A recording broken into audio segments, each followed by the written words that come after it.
Hello friends, मैं Suleman, junior research fellow, department of geography, KMC language university Lucknow.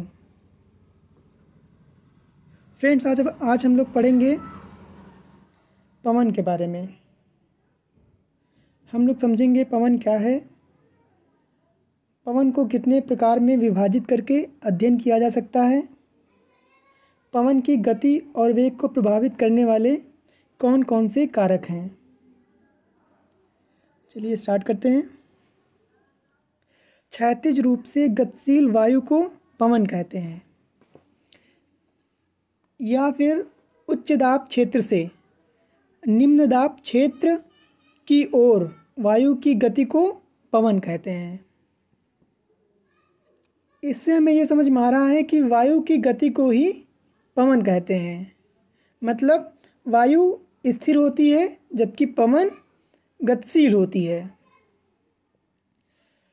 पवन को आप काम करते हुए देख सकते हैं जब यह सड़क पर गिरी हुई पत्तियों को उड़ाती है, या फिर तूफान के समय पेड़ों को जब यह उखाड़ देती है। कभी कभी जब पवन धीरे बहती है तो आप इसे महीन धूल या धुएं को उड़ाते देख सकते हैं। कभी कभी पवन इतनी तेज होती है कि इसकी विपरीत चलना आसान नहीं होता है। आपने अवश्य अनुभव किया होगा कि तेज पवन में छाता लेकर चलना आसान नहीं होता है। ऐसे अन्य बहुत सारे एग्जाम्पल्स हैं जब तेज पवन के कारण आपके लिए बहुत सारी समस्याएं उत्पन्न हुई होंगी। पवन को मुख्यतः 3 प्रकारों में विभाजित किया जा सकता है। पहला है परमानेंट विंड्स, जिसे स्थायी पवनें कहते हैं। दूसरा है सीजनल विंड्स, जिसे मौसमी पवनें कहते हैं। तीसरा है लोकल विंड्स, जिसे स्थानीय पवनें कहते हैं। चलिए देखते हैं वन बाय वन कि ये क्या होती हैं। हाँ, पहला देखते हैं परमानेंट विंड्स क्या होती हैं। तो परमानेंट विंड्स, हम जैसा कि ग्लोब में हमें दिख रहा है ट्रेड विंड्स, जो इक्वेटर के आसपास चलने वाली ट्रेड विंड हैं। व्यापारिक पश्चिमी एवं पूर्वी पवनें, ये पूरे वर्ष भर लगातार एक निश्चित दिशा में चलती हैं। यही है स्थायी पवनें। निश्चित दिशा में चलने के कारण इन्हें स्थायी पवनें कहते हैं। ये स्थायी पवनों का उदाहरण है व्यापारिक पवनें।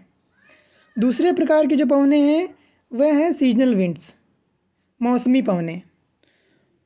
ये पवनें विभिन्न ऋतुओं में अपनी दिशा बदलती रहती हैं। इसका एग्जाम्पल भारत में चलने वाली मानसूनी पवनें हैं। जब नॉर्थ हेमिस्फेयर में सूर्य की किरणें लंबवत पड़ती हैं तब हमारे भारत में मानसून हमारे भारत की ओर अग्रसर होता है। मानसूनी पवनें हमारे भारत की तरफ आती है। वहीं जब साउथ हेमिस्फेयर में सूर्य की किरणें लंबवत पड़ती हैं, लो प्रेशर बेल्ट निर्मित होती हैं, उस समय ऑस्ट्रेलिया और इंडोनेशिया के तमाम सारे द्वीपों पर ये पवनें चलती हैं। तो ये विभिन्न ऋतुओं में अपनी दिशा को बदलती रहती हैं। तीसरे प्रकार की जो पवनें हैं वे हैं लोकल विंड्स। ये पवनें किसी छोटे क्षेत्र में वर्ष या दिन के किसी विशेष समय में चलती हैं। इनके उदाहरण की बात करें तो स्थलीय पवनें या समुद्री पवनें इनके कुछ उदाहरण हैं। इसके अलावा विश्व में क्षेत्रीय रूप से, स्थानीय रूप से कुछ ठंडी और गर्म पवनें चलती हैं। जैसे कुछ गर्म पवनें हैं लू, भारत और पाकिस्तान में चलती है। हबूब सूडान में चलती है। चिनूक राकी पर्वत के आसपास चलती है। हरमट्टम पश्चिम अफ्रीका में चलती है। सिराको सहारा मरुस्थल में चलती है। ब्रिकफील्ड ऑस्ट्रेलिया में चलती है। सांतेना कैलिफोर्निया घाटी में चलती है। कुछ और ठंडी पवनें हैं, स्थानीय ठंडी पवनें, जैसा कि मानचित्र में हमें दिख रहा है। मिस्ट्रल जो स्पेन फ्रांस में चल रही है। ब्लिज़र्ड है जो टुंड्रा रीजन से चलती है। लेवेतन है जो स्पेन में चलती है, पंपोरो है जो पंपास के मैदान में अर्जेंटीना में चलती है। तो ये कुछ एग्जांपल्स हैं। और ये स्थायी पवनों के बारे में नेट जेआरएफ एग्ज़ाम में और अदर एग्ज़ाम्स में भी पूछा जाता है कि कौन सी पवन कहाँ पे चलती है और किस प्रकार की है, ठंडी है या गर्म है। इसकी आप लिस्ट बनाइएगा अच्छे से कि कौन सी पवन किस कंट्री में चलती है और वह किस प्रकार की है, ठंडी है या गर्म है। चलिए हम आगे देखेंगे पवन के गति और वेग को प्रभावित करने वाले कौन कौन से कारक हैं। तो जैसा कि हमें दिख रहा है कि दाब प्रवणता सबसे प्रमुख कारण है। दाब प्रवणता, घर्षण बल, कोरियालिस बल और गुरुत्वाकर्षण बल, यह बल कुछ बहुत ही महत्वपूर्ण बल हैं जो पवन की गति और वेग दोनों को ही प्रभावित करते हैं। दाब प्रवणता पवन प्रवाह के लिए एक प्राथमिक कारक है, क्योंकि अगर दाब प्रवणता क्षेत्र निर्मित ना हो, उच्च दाब या निम्न दाब क्षेत्र निर्मित ना हो, तो पवन का प्रवाह ही नहीं होगा। पवन जो वायु है वो गति ही नहीं करेगी।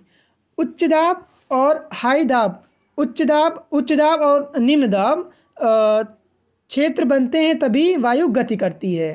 तो यह एक प्राथमिक कारक है पवन के प्रवाह में, वायु के प्रवाह में।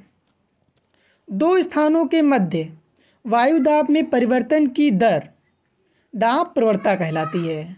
दाब प्रवणता बल हमेशा बैरोमीट्रिक ढाल या कम होते हुए वायु दाब की ओर होती है। जैसा कि हमें इस चित्र में दिख रहा है, हाई प्रेशर से लो प्रेशर की ओर।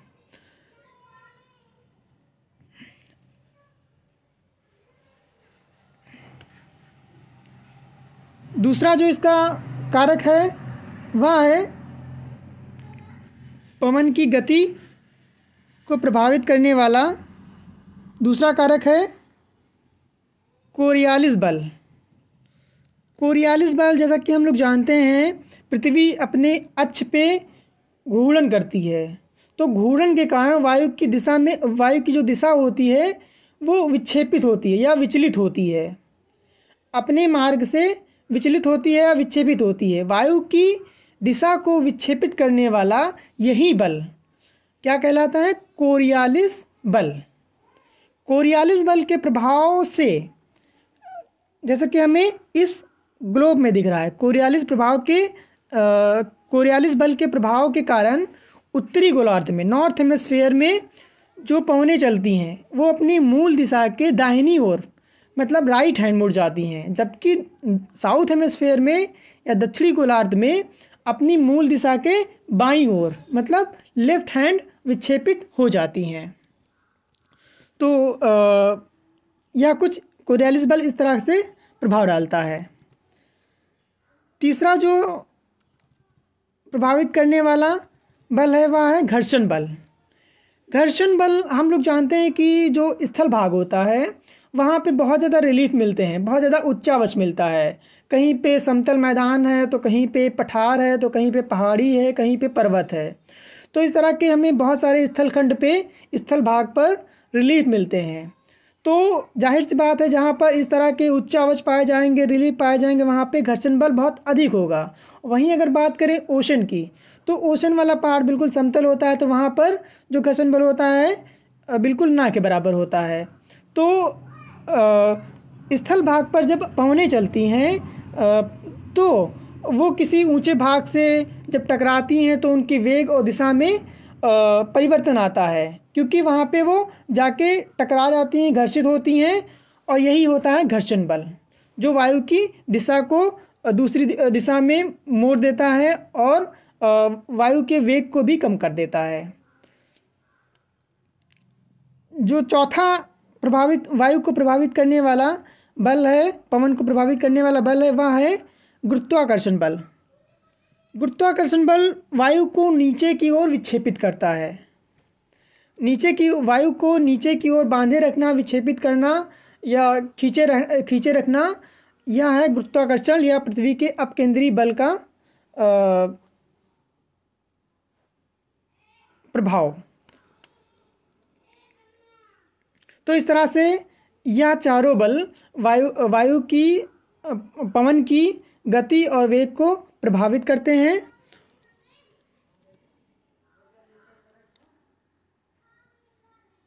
हाँ, चलिए, थैंक यू। अगली क्लास में हम लोग पढ़ेंगे वायुदाब पेटियों के बारे में।